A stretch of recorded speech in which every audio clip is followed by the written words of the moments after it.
তাদের বিচার দ্রুত তাড়াতাড়ি যাতে হয়।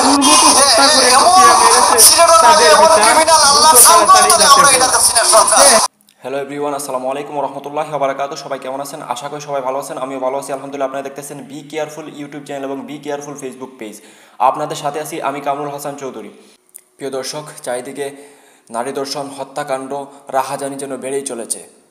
গত রোববার 13 জুলাই সিলেটের কাজিরবাজার ব্রিজের নিচে অবস্থিত একটি চায়ের দোকানের সাধারণ কর্মচারীকে নৃশংসভাবে হত্যা করা হয় ছুরির আঘাতে। ভিকটিম সিলেটের দক্ষিণ সুরমার মগলবাজারের জালালপুরের বাসিন্দা। তিনি সিলেট কাজিরবাজার ব্রিজের নিচে একটি চায়ের দোকানের কর্মচারী ছিলেন। রোববার 13 জুলাই সকালবেলায় যখন তিনি দোকানে গিয়ে দোকান খোলেন, দোকান খোলার পর আব্বাস নামক একজন ব্যক্তি এসে দোকানে বসে এবং চায়ের অর্ডার করে। তিনি চা দিতে লেট হলেই বাদ বিতণ্ডা শুরু হয় এবং এক পর্যায়ে দোকানের মহাজন নির্মলবাবু এসে তাদেরকে মীমাংসা করে দেন। তারপর সেই আব্বাস নামক ব্যক্তি এখান থেকে চলে যান। তারপর কিছুক্ষণ পর তিনি কিছু ছেলেপেলে নিয়ে আসেন। তারপর তিনি এসে ওই কর্মচারীর কলারে ধরেন এবং বাকি ছেলেরা ওনাকে ছুরি দিয়ে আঘাত করতে করতে হত্যা করে ফেলে। তো প্রিয় দর্শক, বাংলাদেশটা যেন এখন একটা মৃত্যুপুরীতে পরিণত হয়েছে।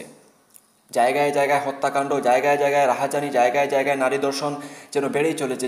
তার উপর আবার রাজনৈতিক প্রতিহিংসার আগুনে যেন দেশটা জ্বলে পুড়ে ছারখার হয়ে যাচ্ছে। এই যে একটা সাধারণ চায়ের দোকানের কর্মচারীকে সামান্য একটা বিষয় নিয়ে তর্কে জড়িয়ে তাকে হত্যা করে ফেলা হয়। নৃশংসভাবে ছুরি দিয়ে আঘাত করে করে তাকে হত্যা করে ফেলা হয়। 23 বছর বয়সী সেই যুবকের মাও নেই, বাবাও নেই। তিনি করছিলেন একাকিত্বের জীবনযাপন। হত্যাকাণ্ডের পর তার কিছু দূরের আত্মীয় স্বজন সেই লাশের পাশে এসে দাঁড়ায় এবং সেই আত্মীয় স্বজন এখন সেই হত্যার সুষ্ঠু বিচার দাবি করতেছে।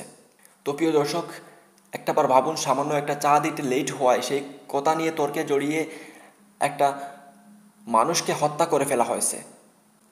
এটা কি কোনো রকম যুক্তির ভিতরে পড়ে? একটা সাধারণ নিরীহ মানুষ দেখে তাকে হত্যা করে ফেলবেন? তো এই পুরো গোটা বিষয়টা নিয়ে কিন্তু হত্যাকারীর যেই আত্মীয় স্বজন যারাই আছেন তারা সবাই কিন্তু আইনের কাছে তাদের সুস্থ এবং নিরপেক্ষ বিচারের দাবি করতেছেন এবং আমি নিজেও দাবি করতেছি যে এই পুরো বিষয়টার সুস্থ এবং নিরপেক্ষ বিচার করা হোক। তো প্রিয় দর্শক, আমার চ্যানেলটার নাম হচ্ছে বি কেয়ারফুল, আর এখানে আমি আপনাদের সতর্ক করে থাকি, সাবধান করে থাকি। তো দেশে অনেক সাধারণ মানুষ আছে, অনেক জায়গায় বসবাস করতেছে। প্রতিটা মানুষ রক্ত মাংস দিয়ে গড়া, প্রতিটা মানুষের মনে রাগ, ভালোবাসা সব কিছু আছে। তো একটা মানুষকে যদি আপনি একটা কথা বলেন, সে ছোট হলে কি হবে, সেও কিন্তু উল্টা একটা কথা বলবে। তো সেই তর্কে জড়ানোর কারণে কি একটা মানুষকে আপনি হত্যা করে ফেলবেন? এটা কিন্তু একদমই কোনো যুক্তির মধ্যে পড়ে না।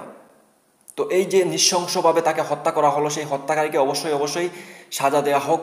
আমাদের সেই দাবি যে অবশ্যই অবশ্যই এই হত্যাকারীকে গ্রেফতার করে তাকে দৃষ্টান্তমূলক শাস্তি দেওয়া হোক।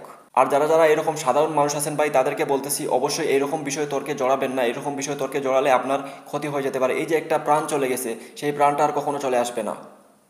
এরকম কিছু হিংস্র মানুষ আমাদের সমাজে বসবাস করে, যাদের সামনে আমরা একটু উঁচু গলায় কথা বললেও সেটাকে অনেক বড়ভাবে নিয়ে নেয় এবং সেটা থেকে অনেক বড় ঝামেলা তৈরি করে ফেলে। আর এই যে লোকটা আব্বাস নামক ব্যক্তি, আমরা জানতে পেরেছি উনি আসলে সিলেটের বাসিন্দা না, উনি বাহিরের কোনো জায়গার লোক, সিলেটে এসে বসবাস করতেছেন। সেই বাহিরের লোক হয়েও একটা সিলেটের লোককে তিনি হত্যা করে ফেলেছেন। তো প্রিয় দর্শক, আমি সবাইকে বলবো আপনারা সবসময় নিজের খেয়াল রাখুন এবং সবসময় সতর্ক থাকুন, সাবধান থাকুন এবং চোখ কান খোলা রাখুন। কোথা থেকে বিপদ আসতে পারে কেউ জানে না। সেজন্য অবশ্যই সবসময় সতর্ক থাকার দরকার, সবসময় সাবধান থাকার দরকার, সবসময় চোখ কান খোলা রাখার দরকার। আপনাদেরকে সাবধান করার ছিল, সেই জন্যই ভিডিওটা বানিয়েছি এবং আপনাদের সাবধান করার চেষ্টা করেছি। বাকিটা আপনারাই বুঝতে পারতেছেন আপনারা কতটা সাবধান আছেন এবং কতটা সাবধান থাকতে পারবেন এবং কতটা সাবধান থাকা আপনার প্রয়োজন। তো প্রিয় দর্শক, দেখা হবে নেক্সট ভিডিওতে। ততক্ষণ ভালো থাকবেন, সুরক্ষিত থাকবেন এবং নিজের ফ্যামিলির আত্মীয় স্বজনকে সুরক্ষিত রাখার চেষ্টা করবেন। দেখা হবে নেক্সট ভিডিওতে। আল্লাহ হাফিজ। আসসালামু আলাইকুম ওয়া রাহমাতুল্লাহি ওয়া বারাকাতুহু।